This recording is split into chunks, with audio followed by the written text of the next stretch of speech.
Monsieur le Président, force est de rappeler que toute cérémonie d'échange de vœux est un moment de souvenir et de prospective, mais également une opportunité d'appréciation des événements vécus et du chemin parcouru durant l'année écoulée. En effet, l'année 2019 a été difficile et éprouvante pour les Ivoiriens et singulièrement pour les militants du PDCI-RDA à cause de l'oppression morale, physique, psychologique, politique et économique qu'ils ont subie.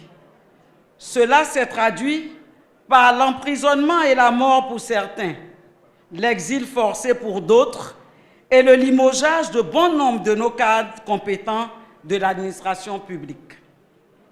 Monsieur le Président, c'est dans ce contexte que, fidèle à votre vision politique et aux exigences démocratiques du moment, appuyé par votre amour pour notre pays, la Côte d'Ivoire, vous avez pris en main le leadership du combat pour améliorer les conditions de vie des Ivoiriens. En bon stratège, Monsieur le Président, vous avez initié la création d'une plateforme de l'opposition significative afin de coordonner et renforcer le rôle de l'opposition. Ainsi, vous avez tendu la main à l'opposition dans son ensemble, ce qui a fait de vous aujourd'hui le leader de cette opposition significative que vous voulez forte, pacifique et déterminée dans sa quête à promouvoir la démocratie, la paix, le bien-être des Ivoiriens et surtout la reconquête du pouvoir d'État par le PDCI-RDA. Monsieur le Président, dans votre analyse de la situation sociopolitique de notre pays, vous avez éclairé les Ivoiriens en décriant des pratiques jamais observées en Côte d'Ivoire et qui sont le fait du pouvoir. Il s'agit de la dénonciation de la mauvaise gouvernance politique, économique, sociale et culturelle.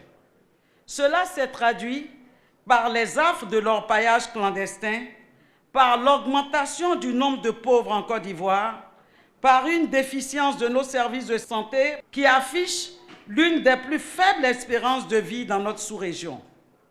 Vous avez également décrié l'inefficience et l'inefficacité de notre système éducatif qui ne permet qu'à environ 13% de nos jeunes d'obtenir un diplôme du second degré, laissant donc la plus grande partie de cette jeunesse sans éducation, sans qualification, livrée à elle-même et sans possibilité de trouver un emploi stable.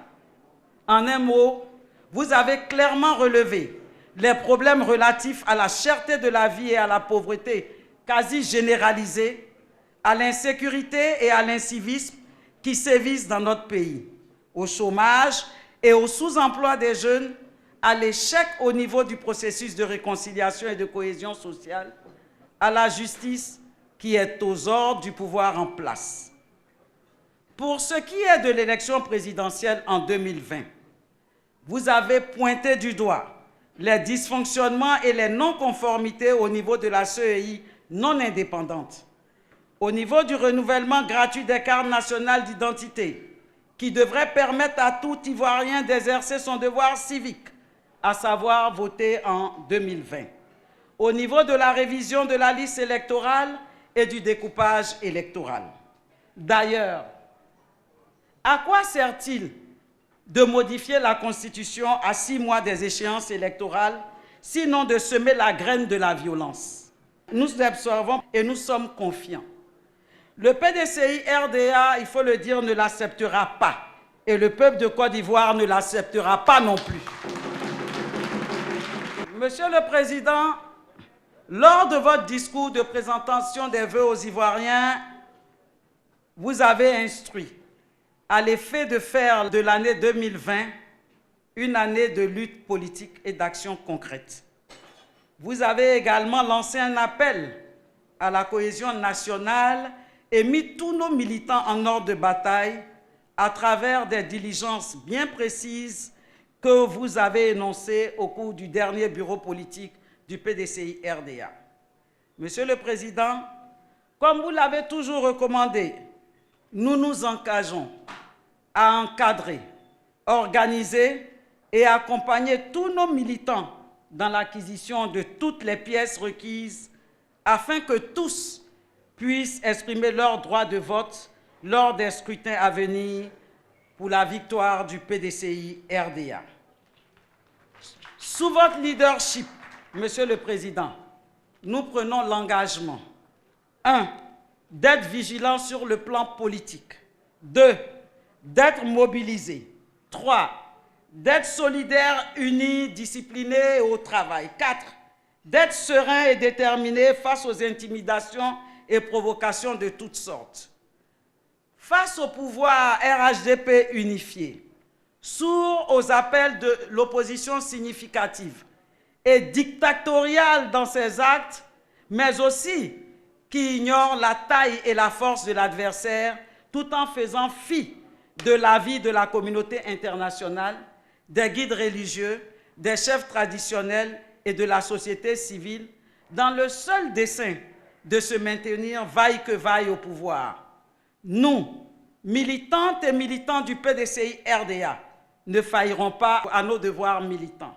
C'est pourquoi, solidaires, les soldats que nous sommes en ordre de bataille derrière le grand leader que vous êtes pour gagner tous les combats. Enfin, nous sommes confiants que votre vision, guidée par votre profond amour pour votre pays, nous mènera vers des lendemains qui chantent.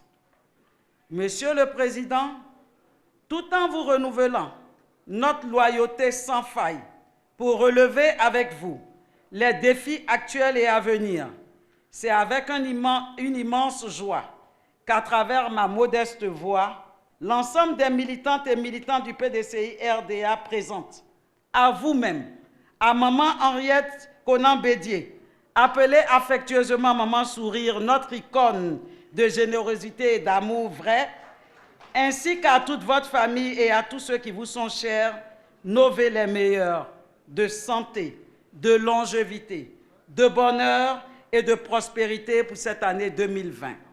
Ces vœux sont d'autant plus ardents que vous êtes le maître d'œuvre de la concrétisation des espoirs de toute une nation.